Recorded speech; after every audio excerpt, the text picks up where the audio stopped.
नमस्कार दोस्तों, सभी का स्वागत है आपका अपना YouTube channel PK for study में। दोस्तों आज मैं आप लोगों के बीच बहुत ही मोस्ट इंपॉर्टेंट क्वेश्चन लेके आ चुका हूँ क्लास 11th वाले बच्चे के लिए। आप लोगों को पता होगा और वीडियो के माध्यम से हम सभी स्टूडेंट को बताए भी थे कि आपका मॉडल पेपर जारी कर दिया गया है। तो आप सभी ने अपने मॉडल पेपर को डाउनलोड कर लिए होंगे और अपने क्वेश्चन आंसर को देखते होंगे। तो आज हम इस वीडियो के माध्यम से आपका सेट 1 की जो क्वेश्चन है फिजिक्स का, क्लास 11th वाले बच्चे साइंस जो लेके रखे हैं उन सभी बच्चों ध्यान से वीडियो को समझेंगे और देखेंगे। ठीक है, आज की वीडियो हम बात करने वाले हैं क्लास 11th वाले बच्चे का जिनका भौतिक विज्ञान की जो पेपर साइंस पेपर लेके रखे हैं जिन बच्चों ने, उनके लिए आज फिजिक्स का सेट 1 पहला मॉडल पेपर सेट 1 का आज हम लोग question answer objective type 40 question clear करने वाले हैं। तो आप लोग वीडियो के साथ बने रहेंगे और लास्ट तक जरूर देखेंगे, क्योंकि आपको सारे क्वेश्चन इस वीडियो के माध्यम से ही 40 से मैं 40 क्वेश्चन आपको पूरा क्लियर करने वाला हूँ। पूरा कॉन्सेप्ट के साथ आपको यहीं पे सारे क्वेश्चन याद हो जाने वाली है। आपको रटने की ज़रूरत नहीं है, आपको समझना है। ठीक है, तो चलिए आइए हम लोग क्वेश्चन को समझते हैं कि क्या क्वेश्चन आपके फिजिक्स के सब्जेक्ट में सेट 1 में दे के रखा है। तो आइए देखते हैं क्या क्वेश्चन है। ठीक है, चलिए आइए क्वेश्चन की तरफ आते हैं हम लोग। जैसा कि आप स्क्रीन पे देख रहे हैं कि पहला क्वेश्चन आपका क्या है, तो यहाँ पे देखिए कि भौतिक के लिए नोबेल पुरस्कार जीतने वाला एक भारतीय वैज्ञानिक है। कौन है वो जो भारतीय वैज्ञानिक है जिन्होंने नोबेल पुरस्कार जीता है, किस क्षेत्र में? भौतिक के क्षेत्र में। ठीक है, तो क्या होगा? ऑप्शन नंबर बी हो जाएगा, एच.जे. भाभा। कौन सा होगा? H J. Bhabha. Option number B is right answer होगा। आपके लिए मोस्ट इंपॉर्टेंट क्वेश्चन है, आप लोग वीडियो को ध्यान से समझने का कोशिश करेंगे। ठीक है, आप लोग क्वेश्चन यहीं पे याद हो जाने वाला है, आप लोग अगर ध्यान से वीडियो को देखेंगे तो। ठीक है, चलिए आइए आगे बढ़ते हैं। क्वेश्चन नंबर 2 पे आते हैं कि क्वेश्चन नंबर 2 पे देखिए क्या दिया है कि निम्नलिखित में से कौन इकाई प्रणाली नहीं है। तो कौन सा इकाई प्रणाली नहीं है उसके बारे में बात हो रहा है। MKS, CGS, SI या फिर डेसिबल। तो यहाँ पर क्या हो जाएगा? Option number D is right answer होगा, क्योंकि यहाँ ये क्या है? ये इकाई प्रणाली नहीं है। क्या डेसिबल जो है ये इकाई प्रणाली नहीं है, तो option number D is right हो जाएगा क्वेश्चन नंबर 2 का। ठीक है, क्वेश्चन नंबर 3 पे आते हैं कि SI प्रणाली में मौलिक इकाइयाँ हैं। SI प्रणाली में मौलिक इकाइयाँ क्या है? तो यहाँ पे हो जाएगा ऑप्शन नंबर क्वेश्चन नंबर 3 का option number A right answer होगा। Metre, kilogram, second, ampere, kelvin, mole और कैंडेला। ठीक है, याद रहेगा। क्वेश्चन नंबर 3 का जो आंसर होगा option number A is right answer होगा। क्वेश्चन नंबर 4 पे आते हैं कि एक वाहन है, जो कोई वाहन है जो कि आधी दूरी v1 चाल से और आधी दूरी v2 चाल से तय करता है, तो उसकी औसत चाल क्या हो जाएगा? तो उसकी औसत चाल हो जाएगा 2v1 v2 bye v1 plus v2। ठीक है, तो ऑप्शन नंबर सी ई राइट आंसर होगा क्वेश्चन नंबर 4 का। आगे बढ़ते हैं, क्वेश्चन नंबर 5 पे आते हैं कि निम्नलिखित में से क्वेश्चन नंबर 5 देखिए, निम्नलिखित में से किसका उपयोग यह वर्णन करने के लिए किया जा सकता है कि एक निश्चित समय में गति की दिशा के साथ साथ कोई वस्तु कितनी तेजी से आगे बढ़ रही है। तो यहाँ पे क्या हो जाएगा? क्वेश्चन नंबर 5 का जो आपका आंसर होगा हो जाएगा औसत वेग, यानी कि एवरेज वेलोसिटी। क्या होगा? Average velocity. Option number 3 is right answer होगा क्वेश्चन नंबर 5 का।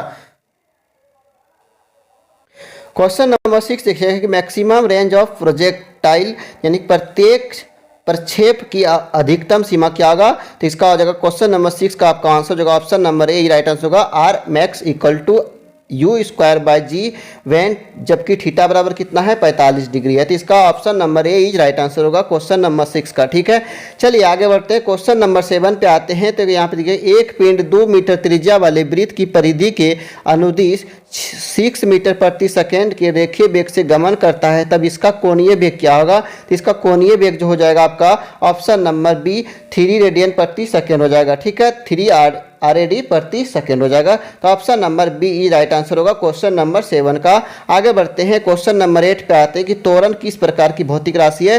त्वरण जो है किस प्रकार की भौतिक राशि है? सदिश है, अदिश है, फिर टेंसर है, फिर इनमें से कोई नहीं है। तो क्या होगा? क्वेश्चन नंबर 8 का जो आंसर होगा एक सदिश राशि है। Option number A is right answer होगा। ठीक है, चलिए आगे बढ़ते हैं। क्वेश्चन नंबर 9 पे आते हैं कि क्वेश्चन नंबर 9 देखिए कि एक विद्यार्थी कुछ समीकरणों का अध्ययन करता है। शक्ति बराबर कार्य बटे समय, बल बराबर द्रव्यमान गुना त्वरण और वेग बराबर विस्थापन बटे समय। समीकरण में कितनी सदिश राशियां निहित है? तो यहाँ पे क्या हो जाएगा? क्वेश्चन नंबर 9 का यहाँ पे हो जाएगा ऑप्शन नंबर बी 2। कितने समीकरण संख्या है? 2। ठीक है, कितनी सदिश राशियाँ हैं, तो यहाँ पे 2 हो जाएगा। ठीक है, option number 2 B right answer होगा 2, याद रहेगा।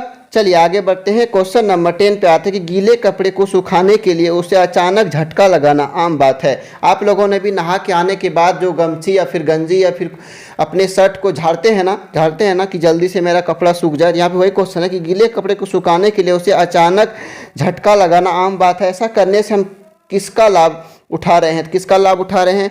क्वेश्चन नंबर 10 का आप लोग बताइए। क्वेश्चन क्या होगा? न्यूटन गति के पहला नियम का। किसका? न्यूटन गति के पहला नियम का लाभ उठा रहे हैं। ठीक है, option number A right answer होगा। चलिए आगे बढ़ते हैं। क्वेश्चन नंबर 11 पे आते हैं कि गोली चलाने के बाद हम बंदूक के पीछे हटने का अनुभव क्यों करते हैं? जब गोली चलाते हैं ना तो क्या होता है, बंदूक से हमें पीछे की तरफ झटका देता है। तो क्या होता है? क्योंकि ये गोली के पास कम रेखीय संवेग होता है। ऑप्शन बी देखिए, गोली के पास अधिक रेखीय संवेग होता है, गोली के पास शून्य रेखीय संवेग है। जिसका जो आंसर हो जाएगा 11 नंबर क्वेश्चन का आपका बी हो जाएगा, क्योंकि गोली के पास अधिक रेखीय संवेग होता है। क्या होता है? अधिक रेखीय संवेग होता है। तो option number B is right answer होगा क्वेश्चन नंबर 11 का। ठीक है, चलिए आगे बढ़ते हैं। क्वेश्चन नंबर 12 पे आते हैं कि एक पिंड का द्रव्यमान 2 किलोग्राम है तो इसका भार होगा, क्या भार होगा इसका? कहते हैं एक पिंड का द्रव्यमान 2 किलोग्राम है तो इसका भार क्या हो जाएगा? तो option number A right answer होगा 19.6 न्यूटन हो जाएगा। ठीक है, 19.6 न्यूटन हो जाएगा। चलिए क्वेश्चन नंबर 13 पे आते हैं कि चलती बस में आप लोग भी बस में चढ़े होंगे, सब कोई चढ़े हैं ना, सभी छात्र चढ़े होंगे बस पे। कहते हैं चलती बस में एक यात्री बस के अचानक रुकने पर आगे की ओर गिर जाता है, यह समझाया जा सकता है क्या? क्या समझा जा सकता है इसको? न्यूटन के पहले नियम द्वारा, न्यूटन के दूसरे नियम, न्यूटन के तीसरे, या फिर संवेग और संरक्षण के सिद्धांत के द्वारा? क्या हो जाएगा? क्वेश्चन नंबर 13 का जो आंसर होगा न्यूटन के पहले नियम के द्वारा इसको समझाया जा सकता है कि क्यों ये आगे की ओर गिर जाता है। ठीक है, कौन सा? न्यूटन के पहले नियम के द्वारा। चलिए आगे बढ़ते हैं। क्वेश्चन नंबर 14 पे आते हैं कि कणों के बीच टकराव में संवेग संरक्षण निम्न में समझा जा सकता है। कणों के बीच टकराव में संवेग संरक्षण निम्न में समझा जा सकता है क्या? ऊर्जा संरक्षण, केवल न्यूटन का पहला नियम, केवल न्यूटन का दूसरा नियम, या फिर न्यूटन के दूसरे और तीसरे दोनों नियम? तो क्या हो जाएगा? 14 का जो आपका आंसर होगा ऑप्शन नंबर डी राइट होगा, न्यूटन के दूसरे और तीसरे दोनों नियम से। ठीक है, दूसरे और तीसरे नियम दोनों से। ठीक है, चलिए आगे बढ़ते हैं। क्वेश्चन नंबर 15 देखिए कि एम द्रव्यमान का एक पिंड समतल सतह पर रखा गया है। इसे सतह के समानांतर ले जाने के लिए एक बल लगाया जाता है। विकसित घर्षण बल F डैश के समानुपाती होता है। तो क्या होगा? क्वेश्चन नंबर 15 का जो आपका आंसर हो जाएगा आपका हो जाएगा पिंड का द्रव्यमान। Option number B is right answer होगा, पिंड का द्रव्यमान। ठीक है, चलिए आगे बढ़ते हैं। क्वेश्चन नंबर 16 पे आते हैं कि किसी भी तरह का टक्कर में क्या होता है? रेखीय संवेग हमेशा संरक्षित होती है, गतीय ऊर्जा हमेशा संरक्षित होती है, या फिर ए बी दोनों होता है, या फिर ना ए ना बी होता है? तो क्या होगा? क्वेश्चन नंबर 16 का जो आपका आंसर होगा कि रेखीय वेग हमेशा क्या होता है? संरक्षित होता है। तो option number A is right answer होगा क्वेश्चन नंबर 16 का। क्या होगा? Question number A is right answer होगा। ठीक है, चलिए आगे बढ़ते हैं। क्वेश्चन नंबर 17 पे आते हैं। क्या बोलता है? स्थितिज ऊर्जा बराबर द्रव्यमान गुना क्या होगा? विस्थापन होगा, घनत्व होगा, वेग होगा, या फिर गुरुत्वीय त्वरण होगा? क्या होगा? खाली जगह पे क्या भराएगा? 17 नंबर क्वेश्चन में क्या होगा? गुरुत्वीय त्वरण गुना ऊंचाई होगा। तो यहाँ पे option number D right answer होगा, द्रव्यमान गुना गुरुत्वीय त्वरण गुना ऊंचाई, स्थितिज ऊर्जा बराबर ये फॉर्मूला होता है। आप लोग याद रखेंगे, ये मोस्ट बीबीआई क्वेश्चन है। अगर आपको वीडियो अच्छा लग रहा हो तो आप लाइक एंड शेयर और सब्सक्राइब जरूर कर लें इस चैनल को, ताकि सारे सब्जेक्ट के आपके मॉडल सेट आपको एक ही साथ एक ही चैनल के माध्यम से मिले। वो भी क्या? PK4 स्टडी के तरफ से आपको सारे मॉडल सेट का सॉल्यूशन कराने वाला हूँ। चाहे मैथ हो, फिजिक्स हो, केमिस्ट्री हो, बायोलॉजी हो, या फिर आर्ट्स वाले का कोई भी सब्जेक्ट हो, सभी का मॉडल पेपर जारी करने वाला हूँ। क्लास 8, 9, 10, 11, 12 और 10th वाले बच्चे का सभी को हम लोगों ने पूरी तरह से सभी मॉडल सेट को अच्छे से सॉल्यूशन करके दिए हैं। तो आप लोगों का बारी है। तो आप लोगों ने अगर इस चैनल को अभी तक सब्सक्राइब नहीं किया तो अभी इसको सब्सक्राइब कर लें, ताकि आप बोर्ड एग्जाम में सारे इंपॉर्टेंट क्वेश्चन सबसे पहले मिले और आप अपने बोर्ड एग्जाम के लिए पूरी तरह से प्रिपेयर करके पूरा तैयारी के साथ अपने एग्जाम को फोड़ने के लिए जा सकेंगे। तो आप लोग अभी सब्सक्राइब कीजिए इस चैनल को, PK4 स्टडी को। ठीक है, याद रहेगा, PK4 स्टडी को अभी आप सब्सक्राइब कीजिए और इसको जितना ज़्यादा उसको शेयर करें अपने दोस्तों में, ताकि सभी बच्चों ने अपने बोर्ड एग्जाम के लिए मोस्ट इंपॉर्टेंट क्वेश्चन और मॉडल पेपर जितने भी आपका जारी किया गया जैक बोर्ड की तरफ से, सभी का सॉल्यूशन सभी बच्चों को, चाहे वो क्लास 8 का हो, क्लास 9 का हो, या फिर क्लास 11th का हो, या फिर क्लास 12th का का हो, 10th का हो, सभी बच्चे को मिलने वाला है। तो चलिए आगे क्वेश्चन आगे की तरफ हम लोग बढ़ते हैं। क्वेश्चन नंबर 18 पे आते हैं कि क्या है। क्वेश्चन नंबर 18 देखिए कि बल विस्थापन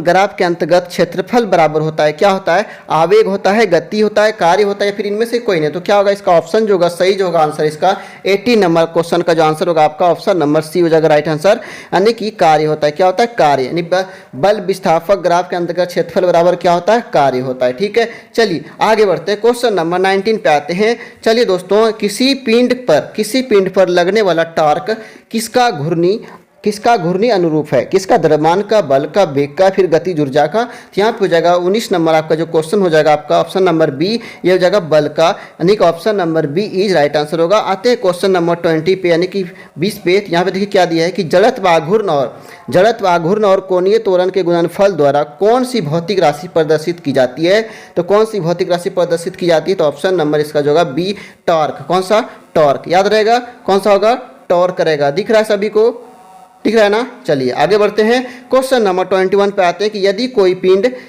कोई पिंड अपने द्रव्यमान के केंद्र से गुजरते हुए एक अक्ष पर घूम रहा है तो इसका कोणीय संवेग किस दिशा में होगा, किस दिशा में होगा। तो यहाँ पे देखिए 21 का जो आपका आंसर होगा वो घूर्णन की धुरी दिशा में। ठीक है, यहाँ पे option number D is right answer होगा, घूर्णन की धुरी। चलिए आगे बढ़ते हैं। 22 नंबर क्वेश्चन पे आते हैं कि किसी ग्रह की सतह पर पिंड का पलायन गति निर्भर नहीं करती है, किस पे होता है। 22 का जो आपका आंसर होगा पिंड का द्रव्यमान, यानी कि option number C is right answer होगा, पिंड का द्रव्यमान। ठीक है, चलिए आगे बढ़ते हैं। 23 नंबर पे आते हैं कि पृथ्वी की सतह पर गुरुत्वाकर्षण के कारण त्वरण क्या होता है। पृथ्वी की सतह पर गुरुत्वाकर्षण के कारण जो त्वरण होता है उसका क्या होता है। आगे क्वेश्चन नंबर 23 का जो आंसर हो जाएगा आपका ये होगा ध्रुव पर अधिकतम, यानी option number A is right answer हो जाएगा।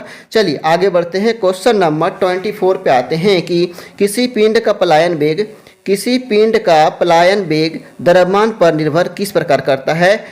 तो किस प्रकार करता है, तो यहाँ पे देखिए 24 का जो आपका आंसर हो जाएगा ऑप्शन नंबर ए, एम पे पावर 0, नहीं हाँ एम पे पावर 0। ठीक है, एम पे पावर 0 हो जाएगा। चलिए आगे बढ़ते हैं। एम क्या है भैया, द्रव्यमान है। क्या है, एम क्या है, द्रव्यमान है। द्रव्यमान पे पावर 0 क्या करता है, यहाँ पे क्वेश्चन समझिए, किसी पिंड का पलायन वेग द्रव्यमान पर निर्भर किस प्रकार करता है, तो एम पे पावर 0 हो जाएगा। चलिए आगे बढ़ते हैं। क्वेश्चन नंबर 25 पे आते हैं कि हाइड्रोलिक ब्रेक समझते हैं ना। हाइड्रोलिक ब्रेक निम्न के आधार पर काम करता है, किसके आधार पर, पास्कल के नियम, आर्किमिडीज के सिद्धांत और पोइज़ेसाइल के कानून। क्या होगा यहाँ पे क्वेश्चन नंबर जो होगा आपका 25 का जो आपका आंसर हो जाएगा ये हो जाएगा कितना, ऑप्शन नंबर जो इसका होगा ऑप्शन नंबर बी, यानी कि पास्कल। हाँ, पास्कल का नियम क्या हो जाएगा, पास्कल का नियम पे। ठीक है, हाइड्रोलिक ब्रेक निम्न के आधार पर काम करता है, किसके आधार पर काम करता है, पास्कल के नियम पर काम करता है। ठीक है, याद रहेगा। चलिए आगे बढ़ते हैं। क्वेश्चन नंबर 26 पे आते हैं। कोई पिंड किसी श्यान द्रव में स्वतंत्र रूप से गिर रहा है, किसमें, कोई पिंड किसी श्यान द्रव में स्वतंत्र रूप से गिर रहा है, तो अंत में यह क्या होगा, ये हो जाएगा एक निरंतर वेग के साथ गिरता है। क्या हो जाएगा अंत में, यह एक निरंतर वेग के साथ गिरता है। याद रहेगा क्वेश्चन नंबर जो 26 का आंसर ए हो गया। ठीक है, 27 पे आते हैं कि श्यान बल निर्भर नहीं करता है। श्यान बल निर्भर नहीं करता है किस पे, वेग पे, किस पे, वेग पे, यानी कि option number A is right answer हो गया। चलिए आगे बढ़ते हैं। 28 पे आते हैं कि जिस वेग तक किसी द्रव का प्रवाह धारा रेखित रहता है और जिसके ऊपर वह विक्षुब्ध हो जाता है, क्या कहलाता है, क्रांतिक वेग कहलाता है। क्या कहलाता है, क्रांतिक वेग कहलाता है। Option number A is right answer होगा। 29 पे आते हैं हम लोग। 29 पे क्वेश्चन देखिए क्या है कि एक स्टील के तार पर 2 किलोग्राम भार लादा जाता है। यदि तार की त्रिज्या 2 गुनी कर दी जाए तो उसका विस्तार हो जाएगा, आधा हो जाएगा, 4 गुना होगा, 1/4 होगा, या फिर डबल होगा। तो क्या होगा यहाँ पे जिसका आंसर जो होगा 29 का आपका ऑप्शन नंबर सी, यानी 1/4 हो जाएगा। ठीक है, क्या बोला, एक स्टील के तार पर 2 किलोग्राम भार लादा जाता है। ठीक है, यदि तार की त्रिज्या को 2 गुनी कर दिया जाए, यानी आर को 2 गुना कर दिया तो उसका विस्तार क्या हो जाएगा, 1/4 हो जाएगा, नहीं 1/4 हो जाएगा। ठीक है, चलिए आगे बढ़ते हैं। क्वेश्चन नंबर 30 पे आते हैं कि सर्वोत्तम आदर्श कृष्णिका है। सर्वोत्तम आदर्श कृष्णिका क्या है, तो जगह 30 नंबर का जो आपका आंसर होगा खोखले बाड़े के अंदर काला हो गया और एक छोटा छेद हो गया। ठीक है, यानी कि option number D is right answer होगा 30 नंबर क्वेश्चन का। चलिए आगे बढ़ते हैं हम लोग, क्वेश्चन नंबर 31 पे आते हैं। क्या है क्वेश्चन, देखिए, किसी गैस के 1 मोल के लिए ताप T पर गैस के अणुओं की स्थानांतरीय गतिज ऊर्जा होती है। क्या किसी गैस के 1 मोल के लिए ताप T पर गैस के अणुओं की स्थानांतरीय गतिज ऊर्जा होती है, क्या होता है? 31 का जो आपका आंसर होगा 3/2 RT, 3/2 RT। ठीक है, याद रहेगा। चलिए आगे बढ़ते हैं, 32 पे आते हैं कि निम्नलिखित में कौन सा पैरामीटर पदार्थ की थर्मोडायनेमिक स्थिति की विशेषता नहीं है। निम्नलिखित में कौन सा पैरामीटर पदार्थ की थर्मोडायनेमिक स्थिति की विशेषता नहीं है? तो क्या हो जाएगा 32 का जो आपका आंसर होगा ऑप्शन नंबर ए कार्य हो जाएगा, यानी कि option number A right answer होगा। ठीक है, चलिए आगे बढ़ते हैं, 33 पे आते हैं कि ऊष्मा अपने आप कम तापमान वाले पिंड से उच्च तापमान वाले पिंड में प्रभावित नहीं हो सकती है। यह कथन है जिसके परिणाम स्वरूप क्या होता है, जिसके परिणाम स्वरूप क्या होता है? 33 का जो आंसर हो जाएगा आपका, ये द्रव्यमान का संरक्षण नहीं होगा, गति का संरक्षण नहीं होगा, ऊष्मा गति के पहला नियम नहीं होगा, यहाँ पे हो जाएगा ऊष्मप्रवैगिकी का दूसरा नियम। ठीक है, तो option number D E right answer होगा। चलिए आगे बढ़ते हैं, 34 पे आते हैं कि एक इंजन की दक्षता 1/6 है जब सिंक का तापमान 62 डिग्री सेल्सियस पर कम कर दिया जाता है तो इसकी दक्षता 2 गुनी हो जाती है। तो स्रोत का तापमान क्या होगा? तो स्रोत का तापमान क्या हो जाएगा 99 डिग्री सेल्सियस, कितना 99 डिग्री सेल्सियस हो जाएगा। ठीक है, याद रहेगा। चलिए आगे बढ़ते हैं, 35 नंबर पे क्वेश्चन पे आते हैं कि गैसों की गति सिद्धांत के अनुसार परम शून्य ताप पर क्या होता है? गैसों की गति सिद्धांत के अनुसार परम शून्य ताप पर क्या होता है? आणविक गति रुक जाती है। आणविक गति क्या होता है? रुक जाती है। तो option number C is right answer होगा, आणविक गति रुक जाती है। 36 पे आइए, गैसों में ध्वनि तरंग होती है। गैसों में ध्वनि तरंग होती है, क्या होता है? ए केवल अनुदैर्घ्य होता है, केवल अनुप्रस्थ होता है, ए बी दोनों होता है। यहाँ पे देखिए अनुदैर्घ्य और अनुप्रस्थ दोनों होता है। गैसों में ध्वनि की जो तरंग होती है वो अनुदैर्घ्य और अनुप्रस्थ दोनों होता है। तो option number C is right answer होगा, ए एंड बी दोनों हो जाएगा। ठीक है, चलिए 37 पे आते हैं हम लोग। 37 पे